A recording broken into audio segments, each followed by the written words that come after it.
You know that old story, right? The lion and the mouse? Well, we're about to crack it wide open.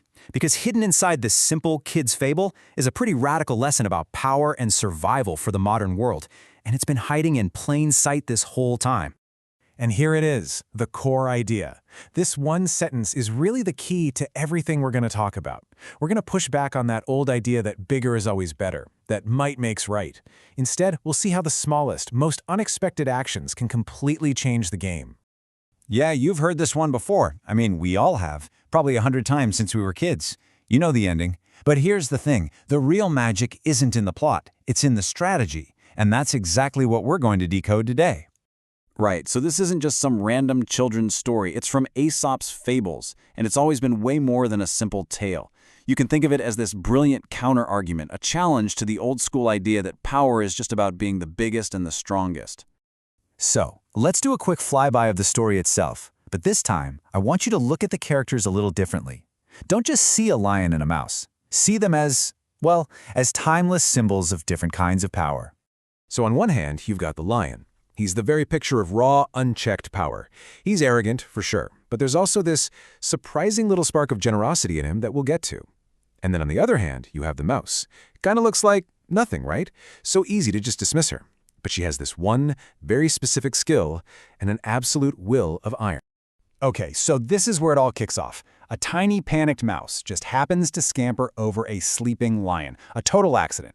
The lion's reaction? It's pure, instant dominance. He wakes up, enraged, and bam, he's got her, ready to end it right then and there. And in that moment of absolute terror, the mouse makes this plea that must have sounded just ridiculous. She begs for her life, and then she makes this insane promise.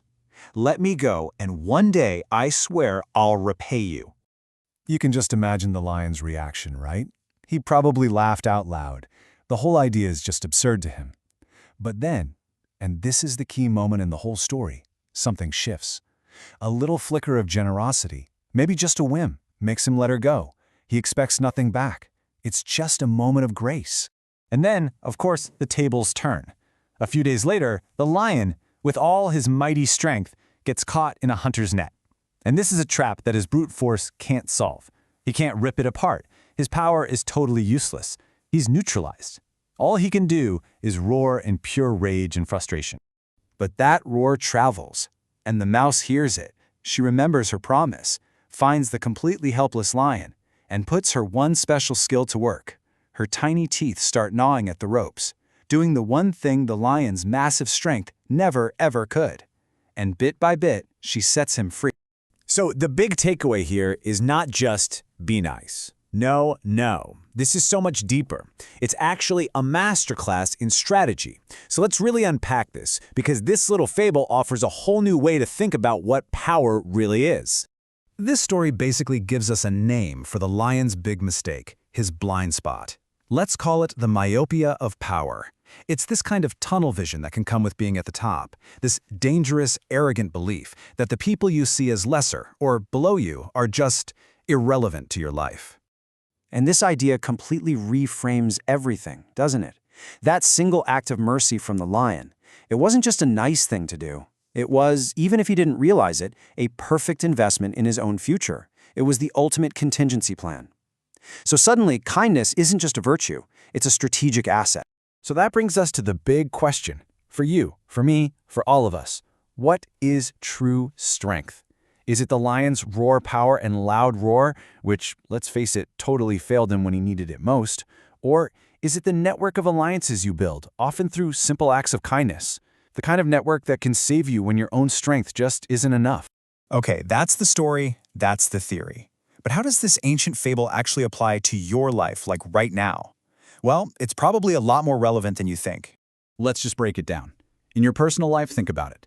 It's when you dismiss advice from someone because they don't have the right degree, but it turns out their street smarts were exactly what you needed. At work, it's the senior manager who waves off an idea from a junior employee who happens to be the only one who sees the tiny, critical flaw in the big project. And on a bigger scale, it's the company that gets rid of some insignificant specialized team during budget cuts, only to find out a year later that they were the only people who could have solved a massive, unexpected crisis. See, these are the modern-day traps of that myopia of power. We get way too caught up in formal authority and titles. We see a small contribution and just mentally round it down to zero. We write off generosity as being, pointless or inefficient. And maybe worst of all, we only look for help from people who look and think just like us. Every single one of those is a thread in a net just waiting to trap you. So the point here isn't just to understand the story, it's to actually internalize it, to let it change, even in a small way, how we see the world, and, more importantly, the people we share it with. So, what can we actually do with this? Well, here are a few ideas. You could call them growth mantras to take away. First, consciously release the arrogance that can come with whatever position you hold. Second, make an effort to see the unique, specialized skill in every single person. Third, start to measure your own success not just by your power, but by your capacity for kindness. And last, just stay open. Be open to help no matter where it comes from. And that leaves us with one last, really important question. And this isn't just a thought experiment. Seriously think about it. In your job, in your family, in your friend group, who is the mouse that you're overlooking right now? Whose potential have you completely underestimated? Who out there has that one specific skill that might, one day, be the only thing that can cut you free? Because in the end, that's what it all comes down to. This isn't just a nice story, it's a call to action. It's a challenge to see the hidden value in everyone around you, to practice that strategic kindness we talked about, and to weave a net of connections so strong that no single trap can ever hold you. Go forth and respect the mouse.